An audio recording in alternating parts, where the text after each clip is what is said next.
Hello. Thank you for joining us as we dive into the sometimes confusing world of U.S. visas. This video is part of a series that will review the most popular immigrant and non-immigrant U.S. visas available to those who wish to visit or even relocate. This series is sponsored by IMVP Global Travels and LO 21. Let's get started.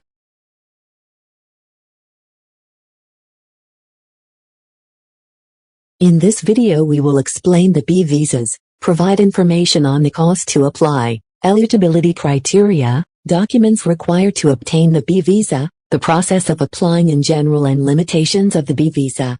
So get comfortable and feel free to pause the video as needed to record any important information you find. First, let's take a look at the differences between the two U.S. B visas. Both the B1 and B2 U.S. visas are for non-immigrants. These are individuals that are returning to their home country. The reason for the visit is where these two differ.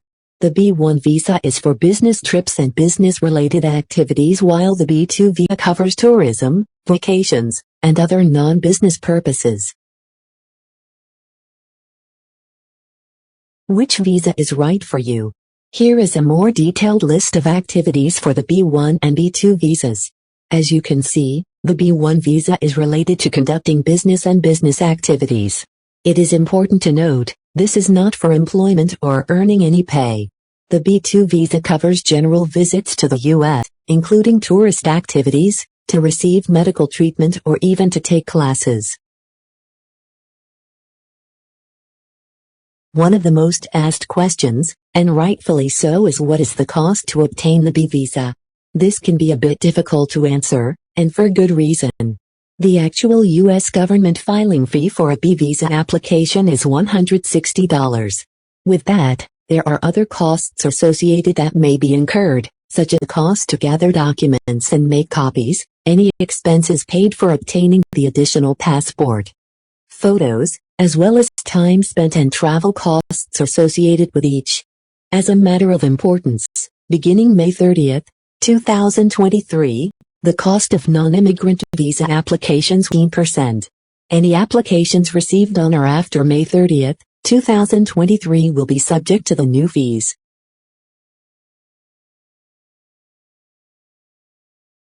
After cost, the next commonly asked question is how eligibility is determined for B visas.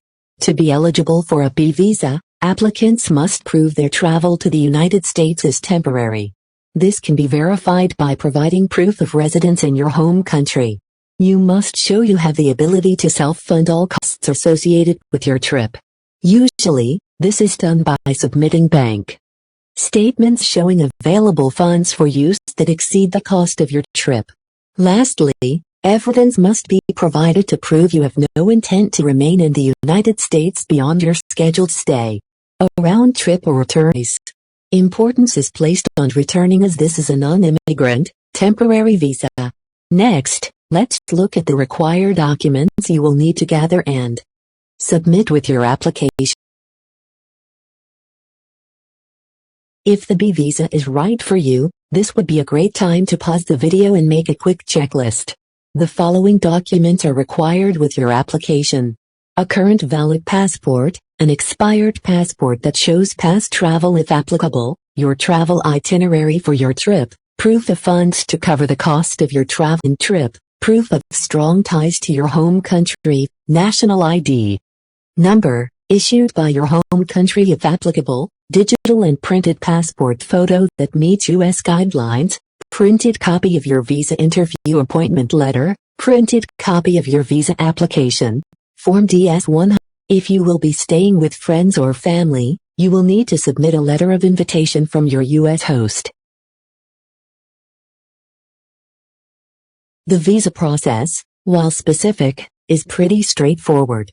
To begin, you simply complete the visa application, U.S. Form DS-160. You will file the form online and print the confirmation page. This confirmation will be needed for your interview at the embassy. It's also a good idea to keep a copy for yourself.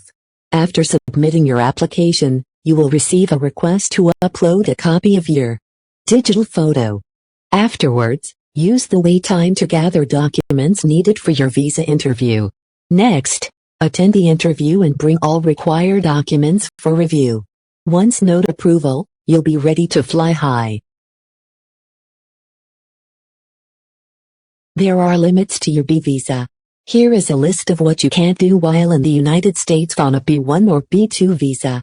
You cannot attend a college or university, acquire long-term employment by a U.S. firm, be paid for performances or any professional performance, arrive to the U.S. as a crew member aboard a ship or aircraft, work as foreign press and radio, film, printed journals or any other media, or secure a permanent residence in the United States. Again, the B visa is a temporary visa for non-immigrants. Here are a few things to keep in mind. The B visa is good for 180 days from the date of issuance. It is a multiple entry visa, which means you may leave and return to the U.S. as many times as you'd like within the 180-day period. The average wait time for your B visa interview is approximately 2 months from receipt of completed application. All applications are processed by the United States Embassy or Consulate.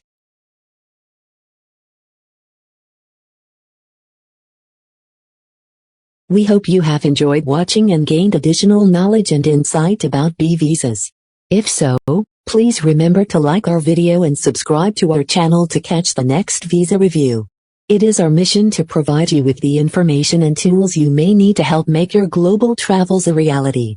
Remember to join the conversation becoming a member of our Facebook group, International MVPs, or for one-on-one consultations and personal service, Facebook page, IMVPs Global Travels. And as always, live without limits. Thank you.